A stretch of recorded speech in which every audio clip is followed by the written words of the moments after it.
Olá pessoal, tudo bem? Aqui José Gaspar. Fim de semana, não temos mercado.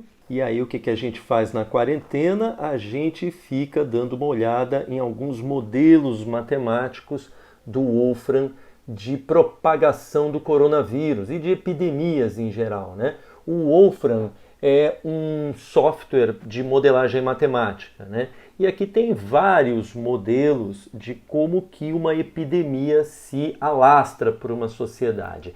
Esse modelo aqui é muito didático, porque a gente consegue ver alguns parâmetros, né? Então foram usados alguns parâmetros para a gente poder modelar o que acontece dentro de uma sociedade que está infectada por um vírus. Né? Então você tem duas linhas. Essa linha azul aqui é a linha de pessoas suscetíveis à doença.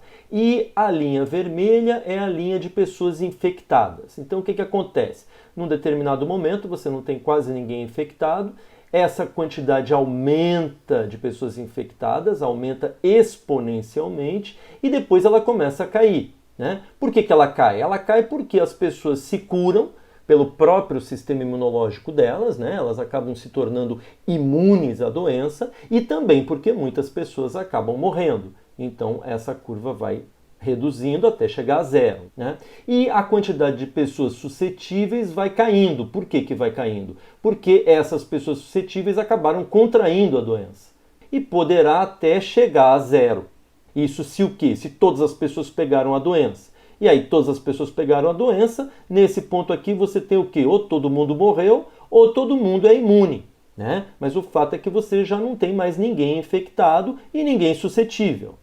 Bom, mas o ponto central aqui é o seguinte, é esse número aqui que é interessante. O que é esse número aqui? É a taxa de propagação da doença. Então imagina que uma pessoa passa para 5 pessoas. Aqui nós estamos usando esse número. Uma pessoa infectada acaba transmitindo a doença para 5 pessoas. Então você tem esse cenário aqui. O que acontece se eu começo a reduzir esse número? O que significa reduzir esse número? Reduzir esse número significa, por exemplo, entrar em quarentena. Então, se nós todos estamos dentro de casa, o que acontece? Uma pessoa infectada não está passando mais para 5, ela está passando para uma só, ou para 2, ou para nenhuma, né? Então você começa a reduzir esse número aqui. E aí olha que interessante o que acontece com essa curva.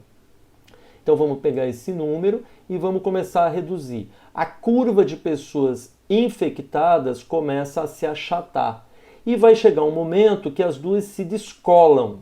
O que significa as duas curvas terem se descolado? Significa que você tem naquela sociedade uma quantidade diferente de zero, de pessoas suscetíveis, mas essas pessoas não estão ficando infectadas.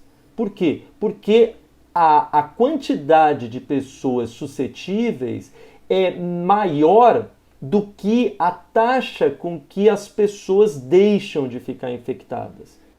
Então, o que isso mostra? Isso mostra que sim, para que nós possamos controlar a epidemia do coronavírus, a gente tem que entrar em quarentena. Né?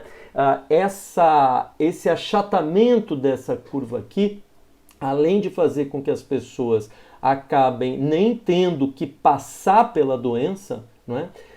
Além disso, acaba fazendo com que o sistema de saúde não entre em colapso, porque você tem uma quantidade de pessoas infectadas e você tem uma quantidade de possibilidade do sistema de saúde atender. Né? E essa quantidade do sistema de saúde atender, ela tem que estar acima da quantidade máxima. Né? Então, qual é a proporção que o sistema de saúde daquela sociedade, daquele país consegue atender? É por aqui. Então, beleza. Então, essa curva tem que estar abaixo. Né? Agora, se essa curva estiver acima, o sistema de saúde só consegue atender essa quantidade. Mas tem essa quantidade de pessoas infectadas. Então, o sistema de saúde vai entrar em colapso.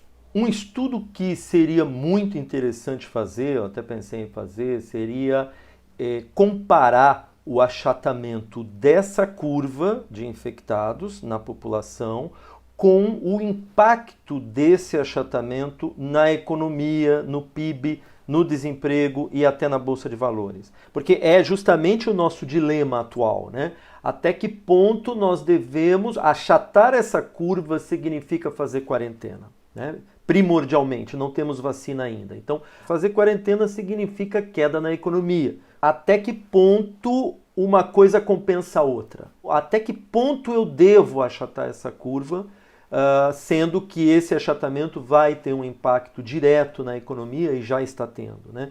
Então, um estudo que mostrasse, conforme eu altero essa taxa de contágio através da quarentena, aqui nós teríamos uma outra curva que seria, por exemplo, o desemprego.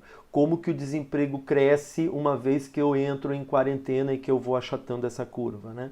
Como seria possível otimizar isso, de modo a eu ter o maior achatamento possível na curva de infectados com o menor impacto na economia?